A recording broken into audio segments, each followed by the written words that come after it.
Abbreviated டபிள்யூனா நம்ம டபிள்யூன்றதுக்கு வந்து நம்ம ஃபுல் ஸ்ட்ரோக் தான் போட்டுடணும்.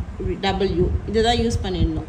இப்போ என்ன பார்த்தீங்கன்னா ஷார்ட்ன்றதே சுருக்கிறது தானே. So K K M R இதுக்கு பிஃபோராக டபிள்யூ சவுண்ட் வந்தா the initial sound of W before K K M R is represented by a right semi circle.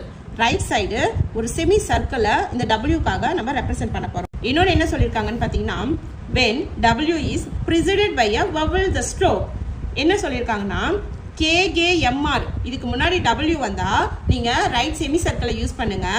ஆனா KGMRக்கு முன்னாடி W வந்து அந்த Wக்கு முன்னாடி ஏதாவது ஒரு preceding vowel ஏதாவது வந்ததுன்னா நீங்க abbreviated W வந்து என்ன பண்ணாதீங்க, யூஸ் பண்ணாதீங்க, ஃபுல் ஸ்ட்ரோக் யூஸ் பண்ணுங்க. முழு வீடியோவை பார்க்க டிஸ்ட்ரிபியூஷன்லையும் கமெண்ட்லையும் லிங்க் இருக்கும்.